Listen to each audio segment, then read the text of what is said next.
Hi, good morning, my dear student.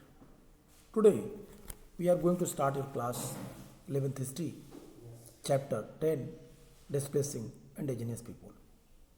My dear student, we have completed already the, the first and second topic, where we read about the problem of the natives, their names, and the settlers. It means outsiders who came that continents and replaced them their native lands.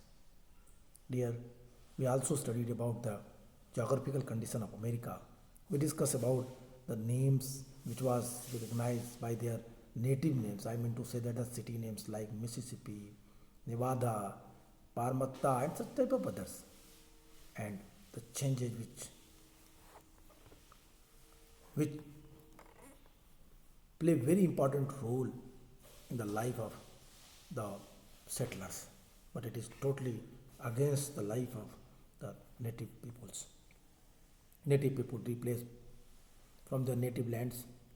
They were kicked out, their forest was cutted, their animals were slaughtered, and their goods, their gifts that was used by illegally by the Europeans. I mean to say that these are problems faced by the native peoples. We had studied the countries that are known as Canada and the United States of America came into existence at the end of the 18th century.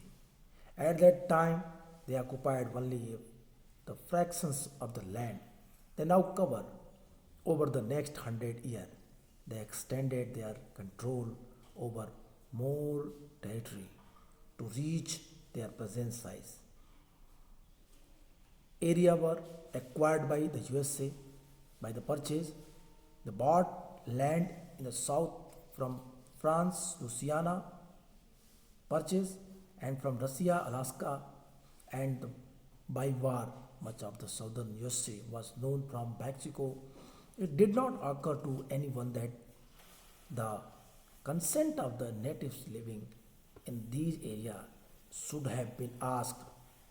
The western frontier of the USA was shifting one, and as they moved, the native also were forced to move back. Here, author clearly want to inform you that the natives they try to acquire the natives they were replaced by the settlers. The settlers acquired the natives land by hooks, by crooks.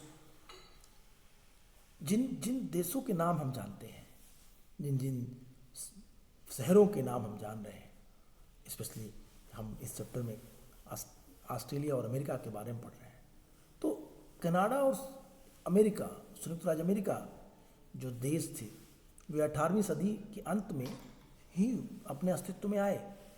अपने वर्तमान क्षेत्रफल का एक छोटा सा हिस्सा ही उस समय उनके कब्जे में था. मौजूदा आकार तक पहुंचने के लिए 100 सालों तक उन्होंने उसे अपने नियंत्रण में करने का प्रयास जारी रखा. अपने क्षेत्र को फैलाया. आउटसाइडर्स ने, सेटलर्स ने, यूरोपियंस ने इन अमेरिकी क्षेत्रों में प्रवेश किया, उनके अधिकांश भागों पे कब्जा किया और फिर 100 साल के अंदर ही उन्होंने अमेरिका के बहुत बड़े क्षेत्र पे अपना अधिकार कर लिया. संयुक्त राज्य अमेरिका ने कई विशाल क्षेत्रों की खरीद की. अमेरिका ने कई अपने जमीन के अलावा, अपने एरिया के अलावा उन्होंने कई ज़मीनों को खरीदा, परचेज किया. उन्होंने दक्षिण में लुसियाना परचेज, फ्रांस और रूस से अलास्का की ज़मीन खरीदी. साथ ही उसने युद्ध में भी ज़मीन जीती, युद्ध लड़े गए. दक्षिणी संयुक्त राज्य अमेरिका का अधिकतर हिस्सा मैक्सिको से ही जीता गया. किसी के मन में यह ख्याल नहीं आया कि इन इलाकों में रहने वाले मूल बासिंदों की, वहाँ के नेटिव्स की भी हमें रजामंदी लेनी चाहिए या न ले. उनके क्षेत्र को जीता गया, उन्हें अपने अधिकार में उनकी ज़मीन को ले लिया गया, लेकिन किसी ने भी वहाँ के मूल बासिंदों के जीवन के संबंध में कुछ भी नहीं सोचा. मूल निवासी भी पीछे खिसकने के लिए बाध्य थे, क्योंकि उनके पास उतने अच्छे विपन्स नहीं थे, उनके पास उतने अच्छे टूल्स नहीं थे, उनके पास उतनी अच्छी टेक्नोलॉजी नहीं थी जो यूरोपियंस के पास थी। अतः उन्हें अपने क्षेत्र को छोड़ के पीछे की ओर जाना पड़ा। आप ब्रैकेट में देखें, कनाडा और यूएसए की कुछ चीज़ों को बताया गया है, कुछ डेटिंग्स हैं, कुछ क्रोनोलॉजी है। 1803 Louisiana purchase from France. 1825 to 58 natives in USA moved to the reserves. 1837 French-Canadian rebellion. 1832 Justice Marshall's judgment.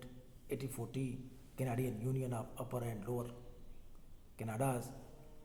1849 American Gold Rush. 1859 Canada Gold Rush.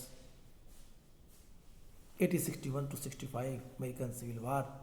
1867 Confrontation of Canada. 1865 to 90 American Indian War. 1865 to 85 Red River Rebellion by the Métis in Canada. 1870s Transitional Railway. 1876 Canada India Act America. 1819 Bison almost exterminated in, and 1885 1892 end of the American frontiers. 1892, that was time when the end of American frontiers.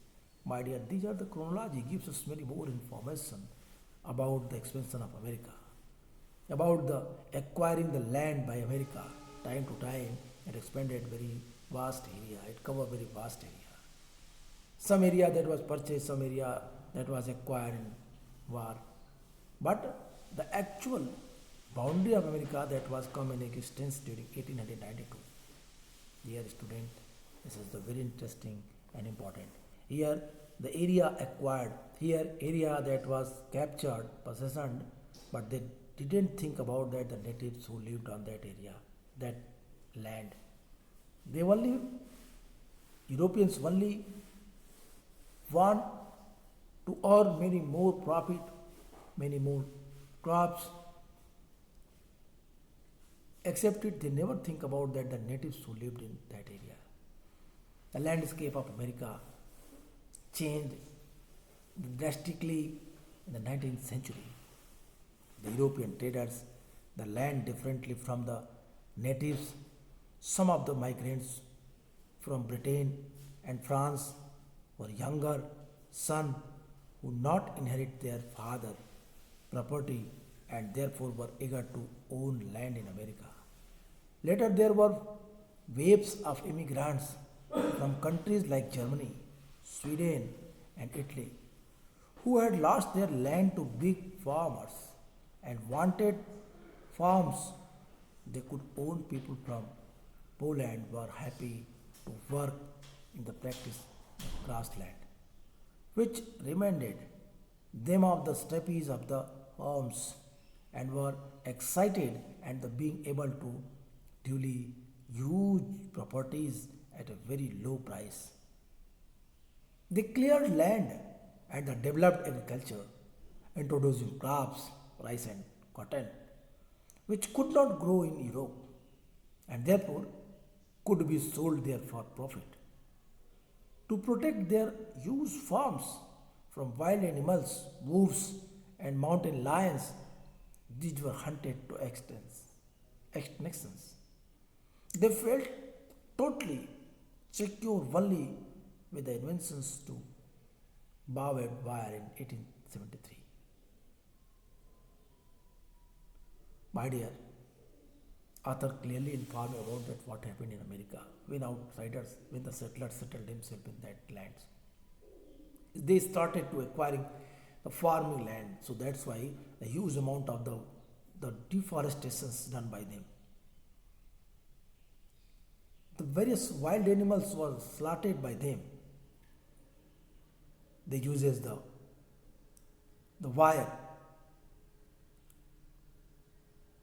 उन्होंने 19th century में America का जो क्षेत्र था, जो area थी, जो जो लैंडस्केप था, उसमें काफ़ी बदलाव आया।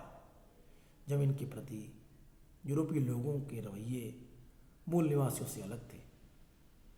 ग्रेट ब्रिटेन और फ्रांस से आए कुछ माइग्रेंट्स ऐसे थे जो परिवार के छोटे बेटे होने के कारण पैटर्नल प्रॉपर्टी में उनको कोई उत्तराधिकार नहीं मिला, और इसी वजह से अमेरिका में ज़मीन के मालिक बनना चाहते थे। बाद में जर्मनी, स्वीडन और इटली जैसे मुल्कों से ऐसे अप्रवासी, ऐसे माइग्रेंट्स बड़ी संख्या में अमेरिका आकर बसने लगे,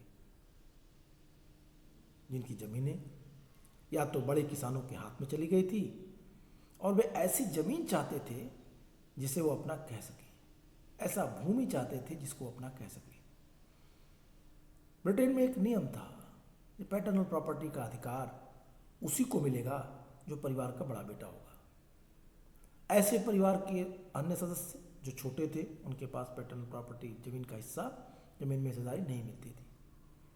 दूसरी एक बड़ी प्रॉब्लम थी, लास्ट चैप्टर में हम लोगों ने पढ़ा इंडस्ट्रियल रिवोल्यूशन। इंडस्ट्रियल रिवोल्यूशन में मैंने आपको बताया agricultural revolution. Agricultural revolution Indian agricultural revolution से टोटली डिफरेंट था ब्रिटेन का। ब्रिटेन में जो एग्रीकल्चरल रिवोल्यूशन हुआ उसमें छोटे छोटे किसानों ने अपनी छोटी छोटी ज़मीनों को बेच दिया बड़े लैंडलॉर्ड्स के हाथ या इंडस्ट्रियलिस्ट के हाथों, और ऐसी स्थिति में वो लोग भी जमीन लैंडलेस हो गए, अपनी ज़मीन से बेदखल हो गए। ऐसे में लोग नए देशों में जा कर के नई ज़मीनें खरीद करके उस पर बसने के लिए लालायित थे। इसीलिए बड़ी संख्या में जर्मनी, स्वीडन, इटली, ब्रिटेन जैसे देशों से भी लोग बड़ी संख्या में अपनी ज़मीन, अपनी स्टेट स्थापित करने के लिए, अपनी फार्मिंग एरिया, फार्म हाउस खोलने के लिए अमेरिका आने लगे। इससे अमेरिका की संख्या धीरे धीरे बढ़ने लगी। पोलैंड से आए लोगों को प्रेयरी चरागाहों में काम करना अच्छा लगता था, जो उन्हें अपने घरों के स्टेपीज घासों की याद दिलाते थे, और यहाँ बहुत कम कीमत पर बड़ी प्रॉपर्टी खरीद पाना और उसे अपने लिए यूज कर पाना उनको बहुत अच्छा लग रहा था, उन्हें रास आ रहा था। तो ऐसी स्थिति में लोग क्यों ना अमेरिका बसे। उन्होंने ज़मीन की सफाई की, खेती का विकास किया, उन्होंने ऐसी फसलें उगाई जो यूरोप में नहीं उगाई जा सकती थी, जैसे धान, जैसे कपास, कॉटन, और इसीलिए वहाँ उन्हें काफ़ी प्रॉफिट मिला। उन्होंने उसे ऊंचे मुनाफे लेकर के यूरोप को बेचा, अपने विस्तृत खेतों को, अपने बड़े बड़े फार्म हाउस को, फार्मिंग लैंड को उन्होंने वुल्फ से, उन्होंने माउंटेन लायंस से बचाने के लिए, उन्होंने वाइल्ड एनिमल से बचाने के लिए उन्होंने शिकार के जरिए उनका सफाया कर दिया। 1873, sorry, a time is given in your book, it is very clearly mentioned that to protect their huge farms from wild animals, wolves and mountain lions, these were hunted to extinction. These were hunted to extinction. That is a very good word, I mean to say that, which proved the mentality of the outsiders. या तो उन लोगों ने जंगली जानवरों को मार डाला, उनका शिकार किया और शिकार के जरिए उनका सफाया ही कर दिया।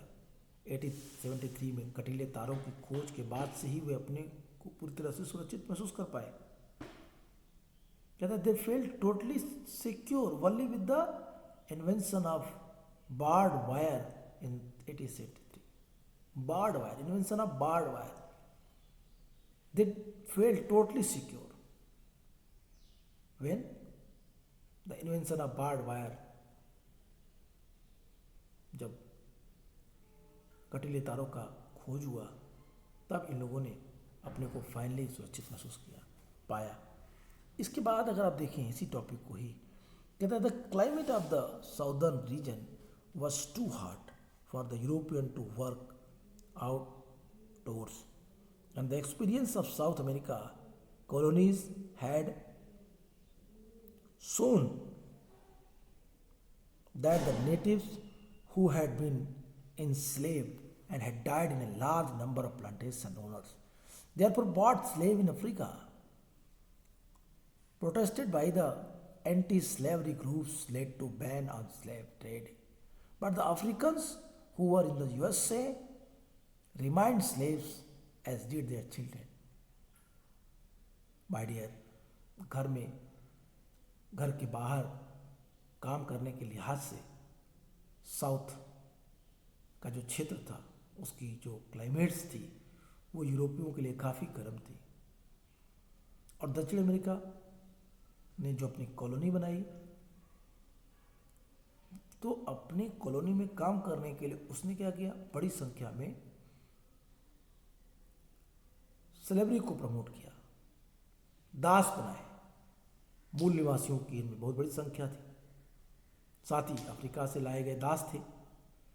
दास प्रथा विरोधी समूह के विरोध के चलते दासों के व्यापार पर तो रोक लग गई, लेकिन जो अफ्रीकी संयुक्त राज्य अमेरिका में थे वे और उनके बच्चे दास ही बने रहे। संयुक्त राज्य अमेरिका के उत्तरी राज्यों ने जहाँ पूरा अर्थतंत्र बगानों पर था, जहाँ की पूरी economic structure in plantation agriculture पे ही डिपेंड था, दास प्रथा को खत्म करने के पक्ष में बहुत सारी दलीलें दी गई। एक ये अमानवीय प्रथा है, ये मानवता के खिलाफ है। 1861-65 में दास प्रथा को जारी रखने वाले और उसके खात्मे को वकालत करने वाले राज्यों के बीच युद्ध हुआ, सिविल वार हो गया, दासता विरोधियों की जीत हुई, दास प्रथा खत्म कर दी गई। हालांकि अपने मूल के अफ्रीका के जो मूल निवासी थे, जो यहाँ दास बना के लाए गए थे, अमेरिकियों को नागरिक स्वतंत्रता के लिए अपने संघर्ष विजय 20वीं सेंचुरी में आकर मिली, लेकिन दास प्रथा के ऊपर चोट की गई 1861-65। बहुत दिनों बाद में एक लंबी लड़ाई के बाद ही इन दासों को समान अधिकार मिल पाया। आज भी अमेरिका में समय समय पे आपने देखा होगा क्लोरिस मूवमेंट चले जाते हैं, श्वेत अश्वेत के बीच युद्ध हो ही जाता है। कुछ महीनों पहले अमेरिका में एक ऐसे अश्वेत की हत्या कर दी गई थी, एक ऐसे काले व्यक्ति की हत्या की गई थी केवल रेस के आधार पे कि वो ब्लैक है। इसलिए कनाडा सरकार के सामने एक समस्या थी, ये लंबे समय तक हल ही नहीं हो पाई और जो मूल निवासियों के सवाल के मुकाबले ज़्यादा जरूरी प्रतीत होती थी। 1763 में ब्रिटिश लोगों ने फ्रांस के साथ हुई लड़ाई में कनाडा को जीता था। 1763 में ब्रिटिशर्स ने फ्रांस के साथ लड़ाई में कनाडा को जीता। कनाडा को जीतने का काम किसने किया? ब्रिटेन ने। किससे जीता? फ्रांस से जीता। वहाँ फ्रांसीसी जो सेटलर्स थे लगातार स्वायत्त राजनीतिक दर्जे की मांग कर रहे थे। 1867 में कनाडा को एक ऑटोनॉमस स्टेट के रूप में मान्यता दी गई और फिर इस समस्या का हल निकल पाया। तो एक लंबी लड़ाई, एक लंबा संघर्ष चला। कहता है कि the northern state of the USA where the economy did not depend on the plantation had therefore no slavery, argued for the ending slavery which they condemned as the inhuman practice. In 1861-65 there was a war between the states that wanted to retain slavery, that wanted to abolish slavery, and those supporting abolition. Those retain slavery, those supporting abolition. The later won, slavery was abolished, though it was only in the 20th century that the African Americans were able to win the battle for civil liberties and segregation between white and non-whites in school and public transportation was ended. The Canadian government had problem which was not to be solved. So my dear, इस तरीके से America में, Canada में एक लंबी लड़ाई के बाद वहाँ के मूल वासिंदों को, वहाँ पे दास बनाए गए लोगों को उनके अधिकार मिल सके।